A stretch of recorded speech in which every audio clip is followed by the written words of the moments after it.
Hello students, आज मैं आप लोगों को बीकॉम सेम 4 का जो टैक्सेशन है उसमें चैप्टर नंबर 2 जो है कैपिटल गेन एटले कि मूड़ी नफो, उसमें मैं आज आप लोगों को सम नंबर 13 कराने वाली हूँ। ठीक है, तो अभी यहाँ पे इस सम में ऐसा बोला गया है कि the detail of listed share sold by Shri Ramesh during the financial year 2022-23 given below. ठीक है, उसके बाद यहाँ पे सबसे फर्स्ट है शेयर ऑफ ए लिमिटेड। ठीक है, ए लिमिटेड ना शेरो आपेला है। उसके बाद सेकंड है share of B limited, share of C limited और यहाँ पे फोर्थ है शेयर ऑफ डी लिमिटेड। ठीक है, એટલે કે અહીંયા આગળ શેરો આપેલા છે। उसके बाद सबसे फर्स्ट यहाँ पे शेयर ऑफ ए लिमिटेड में ऐसा बोला गया कि नेट सेल प्राइस એટલે કે ચોખ્ખી વેચાણ કિંમત આપેલી છે। उसके बाद यहाँ पे ओरिजिनल परचेस प्राइस આપેલી છે એટલે કે ચોખ્ખી खरीद कीमत मूળ खरीद कीमत આપેલી છે। उसके बाद यहाँ पे है फेयर मार्केट वैल्यू ऑन 31 जनवरी 2018। ठीक है, એટલે કે તારીખ 31/3/2018 ના રોજની वाजबी कीमत આપેલી है। अभी यहाँ पे ये डेट दी गई, इसका मतलब क्या होता है, यहाँ पे हम लोग कौन से प्रोविजन का यूज करेंगे, तो ग्रैंड फादरिंग प्रोविजन का यूज करेंगे। ठीक है, એટલે કે પરિપ્રેક્ષ્ય જોગવાઈનું અહીંયા આગળ ઉપયોગ કરશું। क्यों? क्योंकि अभी यहाँ पे दिया है फेयर मार्केट वैल्यू ऑन 31 जनवरी 2018। ठीक है, अभी यहाँ पे ये डेट दी गई, इसके ऊपर से हम लोगों को मालूम पड़ जाएगा कि अभी यहाँ पे हम लोग यूज करेंगे ग्रैंड फादरिंग प्रोविजन। ठीक है, तो यहाँ पे सबसे फर्स्ट हम लोग लिखेंगे शेयर ऑफ ए लिमिटेड એટલે કે ए लिमिटेड ना शेयरो। तो उसके लिए यहाँ पे मैंने ग्रैंड फादरिंग प्रोविजन में आप लोगों को समझाया था। सबसे फर्स्ट हम लोग क्या करते हैं, तो सेलिंग प्राइस यहाँ पे लिखते हैं। उसके बाद इसमें से हम लोग माइनस करेंगे कॉस्ट ऑफ एक्विजिशंस। ठीक है, એટલે કે અહીંયા સૌથી પ્રથમ વેચાણ કિંમત લખશું, उसमें से हम लोग माइनस करेंगे पड़तर। ठीक है, तो अभी यहाँ पे कॉस्ट ऑफ एक्विजिशन हमारा क्या होगा, तो इसमें यहाँ पे हम लोग 2 स्टेप लिखेंगे। ठीक है, स्टेप नंबर 1 और 2। स्टेप नंबर 1 में क्या होता है, लोअर ऑफ એટલે કે જે ઓછું હોય તે, और यहाँ पे होता है हायर ऑफ। ठीक है, એટલે કે જે વધુ હોય તે। तो अभी सबसे फर्स्ट यहाँ पे हम लोग लिखेंगे एक्चुअल सेलिंग प्राइस। ठीक है, એટલે કે જે खरेखर वेचाण कीमत होय छे ते। उसके बाद यहाँ पे हम लोग लिखेंगे मार्केट वैल्यू ऑन 31 जनवरी 2018। ठीक है, उसके बाद यहाँ पे हम लोग लिखेंगे एल वैल्यू। ठीक है, इन दोनों में से जो भी कम आएगी वो, और सेकेंड यहाँ पे लिखेंगे हम लोग एक्चुअल परचेस प्राइस। ठीक है, परचेस प्राइस। अभी यहाँ पे सबसे फर्स्ट एक्चुअल सेलिंग प्राइस यहाँ पे हम लोगों को कितनी दी गई है, तो फॉर यहाँ पे दिया है शेयर ऑफ ए लिमिटेड, तो उसके लिए यहाँ पे 4,50,000 है। ठीक है, तो वो हम लोग यहाँ पे लिखेंगे 4,50,000। उसके बाद सेकंड है मार्केट वैल्यू ऑन 31 जनवरी 2080, तो वो यहाँ पे दिया है 2,25,000। अभी इन दोनों में से कम कौन सी है, तो 2,25,000, तो यहाँ पे हम लोगों को एल वैल्यू मिलेगी 2,25,000। ठीक है, એટલે કે અહીંયા આગળ ખરેખર વેચાણ કિંમત અને બીજું છે વાજબી બજાર કિંમત 31/1/2018 ની। ठीक है, इन दोनों में से जो भी लोअर था वो हम लोगों ने लिया, એટલે કે જે ઓછું હતું તે લીધું। उसके बाद यहाँ पे एल वैल्यू એટલે કે एल मूल्य જે મળ્યું તે મૂકશું। ठीक है, तो फर्स्ट में आएगा 2,25,000 और सेकेंड में यहाँ पे क्या आएगा एक्चुअल परचेस प्राइस, એટલે કે इसके और में हम लोग ऐसा भी लिख सकते हैं कि ओरिजिनल परचेस प्राइस। ठीक है, तो यहाँ पे आप लोगों को ओरिजिनल परचेस प्राइस दिया है 75,000, तो हम लोग यहाँ पे लिखेंगे 75,000। तो यहाँ पे विच एवर इज हायर, दोनों में से जो भी हायर है यानी कि दोनों में से जो भी ज्यादा है वो हम लोग लेंगे। ठीक है, तो यहाँ पे 2,25,000 ज्यादा है, तो वो हम लोग यहाँ पे लिखेंगे 2,25,000 किसमें, कॉस्ट ऑफ एक्विजिशंस में। ठीक है, उसके बाद यहाँ पे सेलिंग प्राइस हमारी कितनी थी, तो नेट सेलिंग प्राइस दी है 4,50,000। तो अभी यहाँ पे हम लोग माइनस करेंगे, तो जो आंसर मिलेगा वो क्या होगा, LTCG। ठीक है, लॉन्ग टर्म कैपिटल गेन। तो 4,50,000 उसमें से माइनस 2,25,000, तो आंसर आएगा यहाँ पे 2,25,000। ठीक है, ये हो गया ए के लिए। उसके बाद आगे हम लोग यहाँ पे कैलकुलेशन करेंगे शेयर ऑफ बी लिमिटेड એટલે કે बी लिमिटेड ना शेयरों માટે। तो यहाँ पे सबसे फर्स्ट हम लोग इस तरह से लिखेंगे कि सेलिंग प्राइस। ठीक है, એટલે કે વેચાણ કિંમત લખશું, उसमें से माइनस कॉस्ट ऑफ एक्विजिशंस करेंगे। तो सबसे फर्स्ट इसमें सेलिंग प्राइस आप लोगों को दिए है 1,50,000। उसके बाद कॉस्ट ऑफ एक्विजिशंस हम लोग निकालेंगे, तो स्टेप नंबर 1 यहाँ पे होगा और यहाँ पे होगा स्टेप नंबर 2। ठीक है, तो स्टेप नंबर 1 में सबसे फर्स्ट हम लोग लिखेंगे एक्चुअल सेलिंग प्राइस और सेकेंड यहाँ पे लिखेंगे मार्केट वैल्यू ऑन 31 जनवरी 2018। ठीक है, उसके बाद यहाँ पे हम लोग लिखेंगे एल वैल्यू और सेकेंड हम लोग यहाँ पे लिखेंगे एक्चुअल परचेज प्राइस, ठीक है। तो सबसे फर्स्ट यहाँ पे हम लोगों को एक्चुअल सेलिंग प्राइस कितनी दी गई है એટલે કે ખરેખર વેચાણ કિંમત કેટલી આપેલી છે, तो वो है यहाँ पे 1,50,000। उसके बाद आगे यहाँ पे मार्केट वैल्यू ऑन 31 जनवरी 2018 को कितनी दी गई है 75,000, ठीक है। इन दोनों में से जो भी कम है वो हम लोगों को लेना होगा। तो यहाँ पे हम लोग लिखेंगे एल वैल्यू इक्वल्स टू 75,000, ठीक है। यहाँ पे फर्स्ट में हम लोग लिखेंगे 75,000। उसके बाद सेकंड में हम लोग क्या लिखेंगे तो एक्चुअल परचेज प्राइस लगे खरेखर खरीदी कीमत, तो वो है यहाँ पे 37,500, ठीक है। विच एवर इज हायर, दोनों में से जो भी ज्यादा है वो आप लोगों को लेना है, ठीक है। तो यानी कि 75,000 ज्यादा है, तो यहाँ पे हम लोग लिखेंगे 75,000। तो यहाँ पे आप लोगों को इन दोनों में से इन दोनों का हम लोग माइनस करेंगे तो आंसर आप लोगों को यहाँ पे मिलेगा 75,000, ठीक है। उसके बाद यहाँ पे आगे आप लोगों को लिखना होगा शेयर ऑफ सी लिमिटेड, ठीक है, એટલે કે सी लिमिटेड ना शेयर हो, तो उसके लिए यहाँ पे सबसे फर्स्ट सेलिंग प्राइस हम लोगों को दिया है 50,000, ठीक है। तो वो आप लोगों को यहाँ पे लिखना होगा सेलिंग प्राइस 50,000, उसमें से माइनस हम लोग करेंगे COA कॉस्ट ऑफ एक्विजिशन, तो जो आंसर आएगा वो होगा यहाँ पे हमारा LTCG, ठीक है। उसके बाद यहाँ पे हम लोग स्टेप्स लिखेंगे। तो सबसे फर्स्ट यहाँ पे हम लोग क्या लिखेंगे तो सेलिंग प्राइस लिखेंगे, एक्चुअल सेलिंग प्राइस वो है हमारे 50,000। उसके बाद सेकंड हम लोग लिखेंगे मार्केट वैल्यू ऑन 31 जनवरी 2018, ठीक है। तो वो यहाँ पे कितनी दी गई है तो सी के लिए यहाँ पे आप लोगों को दिया है वो 75,000, ठीक है। तो आप लोगों को यहाँ पे लिखना होगा 75,000। विच एवर इज लोअर वो आप लोगों को मिलेगा एल वैल्यू, तो यहाँ पे आएगा 50,000, ठीक है। इन दोनों में से जो भी कम था वो हमें यहाँ पे लेना था। उसके बाद यहाँ पे हायर ऑफ हम लोग लेंगे, એટલે કે બંનેમાંથી જે વધારે હશે તે આપણે લેશું, ठीक है। तो ये सबसे फर्स्ट यहाँ पे हम लोग लिखते हैं एल वैल्यू, तो वो आएगी 50,000। उसके बाद यहाँ पे हम लोग लिखते हैं ओरिजिनल परचेज प्राइस, तो सी के लिए यहाँ पे आप लोगों को ओरिजिनल परचेज प्राइस दी गई है 60,000, तो वो आप लोगों को लिखना होगा 60,000। विच एवर इज हायर, तो यहाँ पे 60,000 हायर है, तो हम लोग यहाँ पे लिखेंगे 60,000। तो यानी कि हमारा माइनस में आया, इसके लिए 10,000 जो माइनस में आया वो क्या होगा लॉन्ग टर्म कैपिटल गेन नहीं बल्कि कैपिटल लॉस होगा, ठीक है। उसके बाद आगे हम लोग देखते हैं फोर्थ नंबर का शेयर ऑफ डी लिमिटेड, ठीक है, એટલે કે डी लिमिटेड ना शेयर हो। तो सबसे फर्स्ट यहाँ पे सेम हम लोग इस तरह से करेंगे, सेलिंग प्राइस लिखेंगे, उसमें से माइनस कॉस्ट ऑफ एक्विजिशंस, तो यहाँ पे आप लोगों को फाइनल आंसर मिल जाएगा। तो सबसे फर्स्ट यहाँ पे हम लोग स्टेप्स करेंगे, ठीक है। यहाँ पे हम लोग लिखेंगे लोअर ऑफ और यहाँ पे हम लोग लिखेंगे हायर ऑफ। तो सबसे फर्स्ट यहाँ पे फोर्थ जो शेयर ऑफ डी लिमिटेड का है उसमें सेलिंग प्राइस दी है 50,000, तो यहाँ पे हम लोग लिखेंगे 50,000, उसमें से माइनस कॉस्ट ऑफ एक्विजिशन, तो अभी वो हम लोग निकालेंगे। तो फर्स्ट स्टेप में फर्स्ट क्या होता है तो आप लोगों को लिखनी होती है सेलिंग प्राइस, तो सेलिंग प्राइस यहाँ पे हमारी है 50,000। उसके बाद सेकंड में आप लोगों को लिखना होता है मार्केट वैल्यू ऑन 31 जनवरी 2018, ठीक है। तो वो यहाँ पे है 80,000, तो आप लोगों को यहाँ पे लिखना होता है 80,000। उसके बाद यहाँ पे विच एवर इज लोअर, तो यहाँ पे एल वैल्यू आप लोगों को मिलेगी 50,000, तो ये एल वैल्यू यहाँ पे फर्स्ट में आप लोगों को लिखना होगा 50,000। उसके बाद सेकंड में आप लोगों को यहाँ पे लिखना होता है ओरिजिनल परचेज प्राइस, ठीक है, એટલે કે ખરેખર ખરીદ कीमत, तो वो है 85,000, तो यहाँ पे हम लोग लिखेंगे 85,000। विच एवर इज हायर, जो भी ज्यादा है वो आप लोग को यहाँ पे लेना है, तो 85,000 जो है वो हमारा ज्यादा हो जाएगा, तो यहाँ पे हम लोग लिखेंगे 85,000। तो यहाँ पे जो डिफरेंस आएगा वो हमारा माइनस में आएगा 35,000, ठीक है। तो ये क्या हो गया हमारा लॉन्ग टर्म कैपिटल लॉस, ठीक है। उसके बाद यहाँ पे आगे हम लोग क्या करेंगे तो यहाँ पे हम लोग लिखेंगे टोटल, तो टोटल में ए का कितना है वो हम लोग लिखेंगे।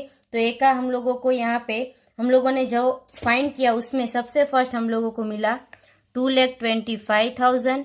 उसके बाद बी का कितना मिला तो वो आया 75,000। सी का यहाँ पे हम लोग प्लस करेंगे मगर हमारा लॉस हुआ है, ठीक है, 10,000 का, तो माइनस हम लोग करेंगे 10,000 और उसमें से भी माइनस हम लोग करेंगे 35,000, ठीक है। तो यहाँ पे फाइनल आंसर कितना आएगा तो 2,25,000 प्लस 75,000, उसमें से माइनस करेंगे 10,000 और माइनस 35,000, तो आंसर आए 2,55,000। तो यहाँ पे ये जो 2,55,000 हुआ वो आप लोगों का हुआ फाइनल आंसर, ठीक है। और इसके ऊपर 1 लाख तक कोई भी टैक्स आपको नहीं चुकाना है, ठीक है। उसके बाद यहाँ पे आगे हम लोग करेंगे सम नंबर 3, ठीक है। अभी यहाँ पे इस समय ऐसा बोला गया है कि Shri Dhansukh Patani of Jamnagar had purchase 640 shares unlisted है, ठीक है, इन ईमान लिमिटेड एट ₹700 पर शेयर ड्यूरिंग 2000 एंड 2001, ठीक है. All these shares were sold during financial year 2022-23 eight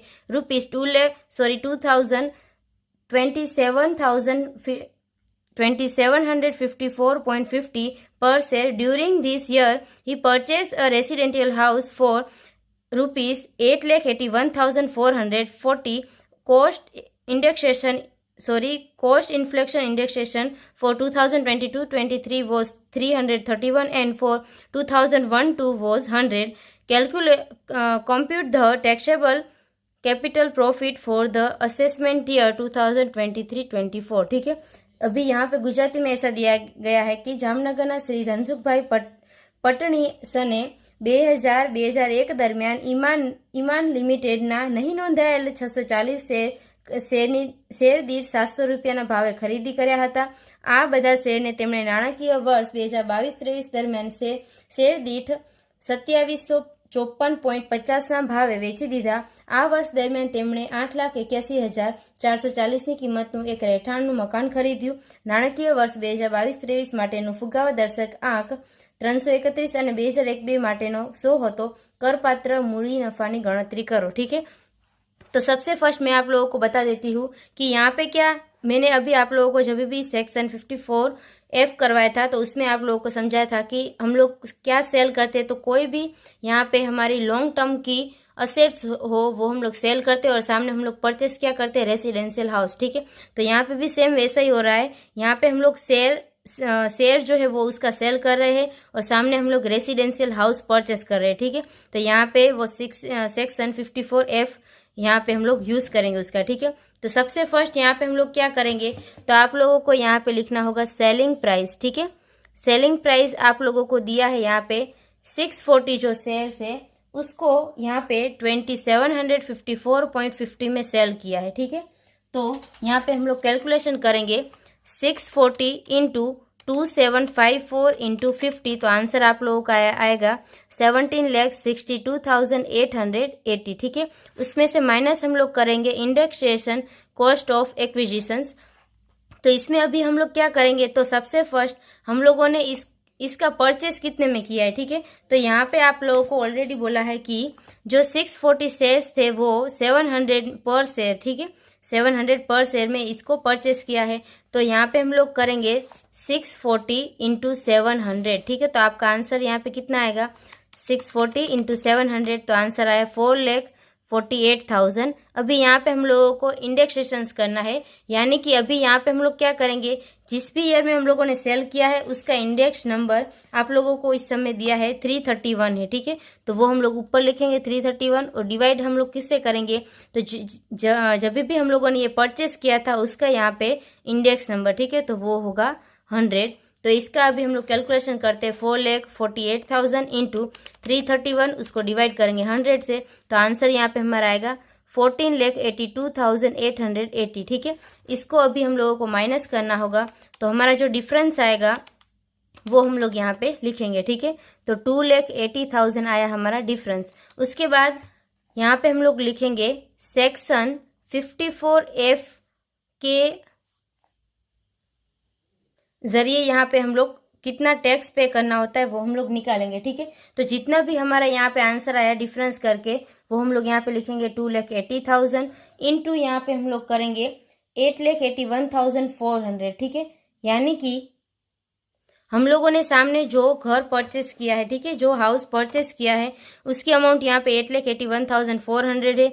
तो यहाँ पे आप लोगों को लिखना होगा 8,81,400, उसको डिवाइड करना है. यहाँ पे हमारी सेलिंग प्राइस कितनी थी शेयर की, तो वो थी 70,62,800, ठीक है.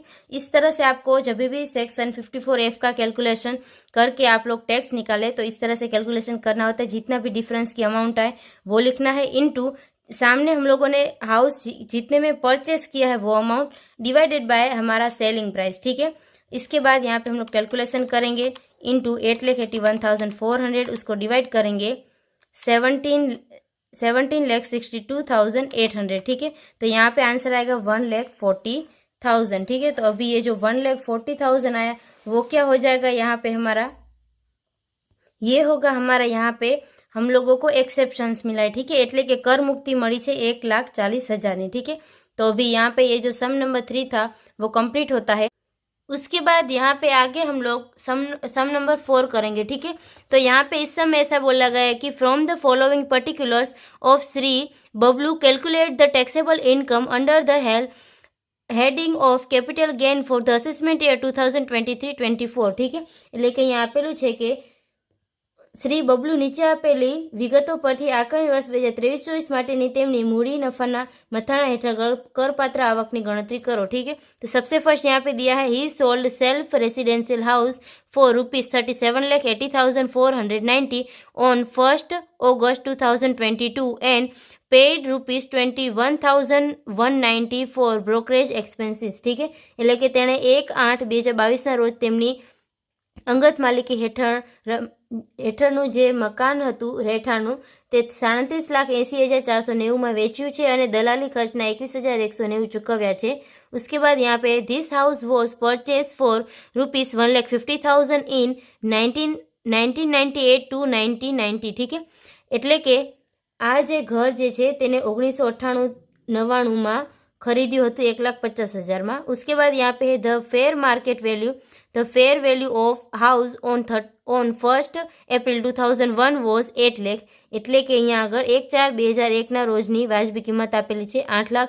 उसके बाद है this was the only house owner by him, ही was incurred additional construction for cost of 1,50,700 in the year 2008-9 on 31st December 2022 he has purchased a new residential house for 8,50,000।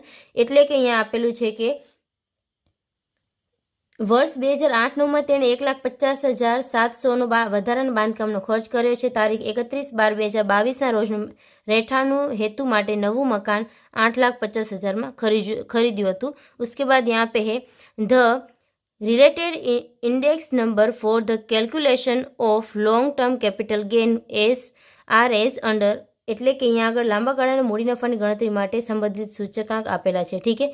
तो सबसे फर्स्ट यहाँ पे हम लोग क्या करेंगे, तो सेलिंग प्राइस लिखेंगे, ठीक है।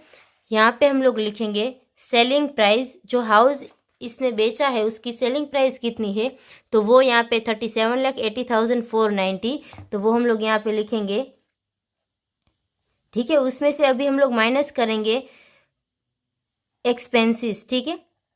यहाँ पे आप लोगों को दिया है ब्रोकरेज का एक्सपेंसिस हुआ है 21,190, એટલે કે 21,190 દલાલીનો ખર્ચ થયો છે, ठीक है। तो वो हम लोग यहाँ पे माइनस करेंगे 21,190। तो यहाँ पे आप लोग को आंसर क्या मिलेगा, तो 37,80,490 उसमें से माइनस 21,190, तो आंसर आएगा 37,59,300, ठीक है। ये जो आपको आंसर मिला वो आपका होगा यहाँ पे नेट सेलिंग प्राइस। उसके बाद यहाँ पे उसमें से माइनस हम लोग करेंगे कॉस्ट ऑफ एक्विजिशंस। तो इसमें हम लोग क्या लिखेंगे, तो कॉस्ट ऑफ एक्विजिशंस में यहाँ पे आप लोगों को 2 नंबर्स दिए गए हैं, यानी कि जब भी 1998 में उसने परचेस किया था तो उसने 1,50,000 में परचेस किया था, ठीक है। मगर ये प्राइस हम लोगों को यहाँ पे ध्यान में नहीं लेनी है, बल्कि कौन सी लेनी है, तो 1 अप्रैल 2001 को जो दी गई है यहाँ पे वैल्यू 8 लाख की, ठीक है, वो आप लोगों को यहाँ पे कंसिडर करनी है। तो यहाँ पे हम लोग लिखेंगे 8 लाख। उसके बाद यहाँ पे इनटू हम लोग करेंगे सेलिंग प्राइस, जब भी हम लोगों ने सेल किया उसका इंडेक्स नंबर, ठीक है। तो यहाँ पे हम लोगों ने सेल किया 2022-23 में, ठीक है। तो उसका यहाँ पे इंडेक्स नंबर दिया है 331, तो यहाँ पे हम लोग लिखेंगे 331। और यहाँ पे परचेस कब किया है, तो परचेस यहाँ पे आप लोगों को परचेस ईयर 2001-2 लेना है, ठीक है। तो वो आएगा यहाँ पे 100। तो यहाँ पे हम लोगों को जो आंसर मिलेगा वो हम लोग यहाँ पे माइनस करेंगे 8 लाख इंटू 331, उसको डिवाइड करेंगे 100 से, तो आंसर आया 26,48,000, ठीक है। ये हम लोग माइनस करेंगे तो हम लोगों को यहाँ पे फाइनल आंसर मिलेगा, वो होगा 11,11,300, ठीक है। उसमें से अभी हम लोग माइनस करेंगे कॉस्ट ऑफ एक्विजिशन किसका, कंस्ट्रक्शन का, ठीक है। એટલે કે બાંધકામનું અહીંયા આગળ જે પડતર મળશે તે માઇનસ करશું। तो उसके लिए यहाँ पे हम लोग क्या करेंगे, तो जितना भी कंस्ट्रक्शन यहाँ पे किया है, ठीक है, उसने, तो वो उसकी अमाउंट यहाँ पे दी गई है 1,50,700 का कंस्ट्रक्शन किया है। तो यहाँ पे हम लोग लिखेंगे 150,700 इंटू यहाँ पे हम लोग क्या करेंगे, तो सेल यहाँ पे कब किया है, तो 22-23 में किया है, तो 331 हम लोग इंडेक्स नंबर लिखेंगे।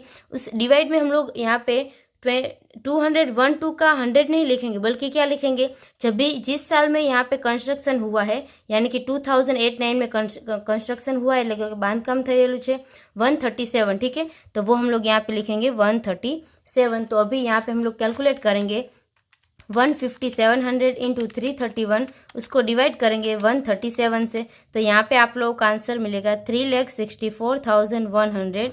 तो यहाँ पे अगर हम लोग माइनस करेंगे तो हम लोगों को मिलेगा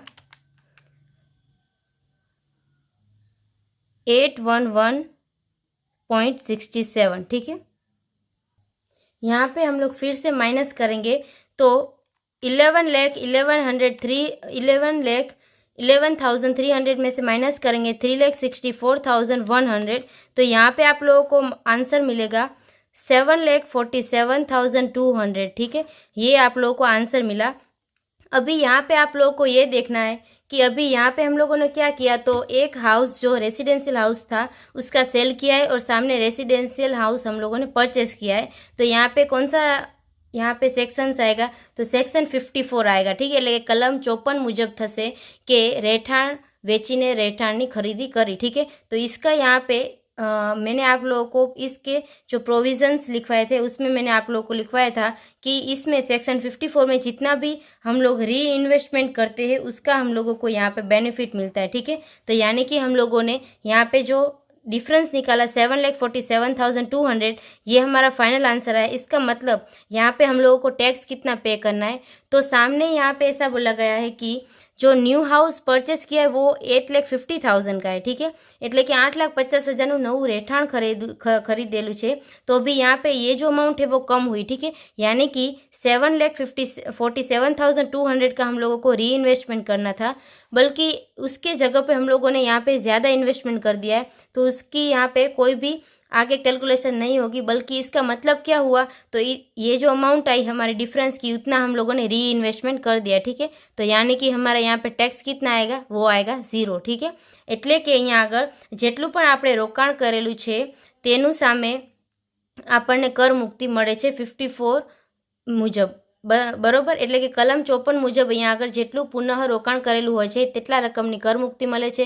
તો અભી यहाँ पे हम लोगों ने 8,50,000 એટલે કે 8,50,000 નવું રહેઠાણ ખરીદેલું છે, એટલે કે અહીંયા આગળ આ રકમથી 8,50,000 વધી જશે, એટલે કે 7,47,200ની જગ્યાએ આપણને 8,50,000 રોકાણ કર્યું છે, એટલે કે આટલી રકમનું રોકાણ તો ફરીથી થઈ જ ગયું, ठीक है। એટલે કે અહીંયા આગળ કોઈ પણ कर नहीं भरवानो, ठीक है। यानी कि यहाँ पे हम लोगों को पूरा टैक्स कुछ भी नहीं भरना है, ठीक है। यानी कि यहाँ पे हमारा टोटल टैक्सेबल LTCG आएगा 0। तो यहाँ पे ये जो सम नंबर 4 था वो कंप्लीट होता है। I hope you understand and thank you all.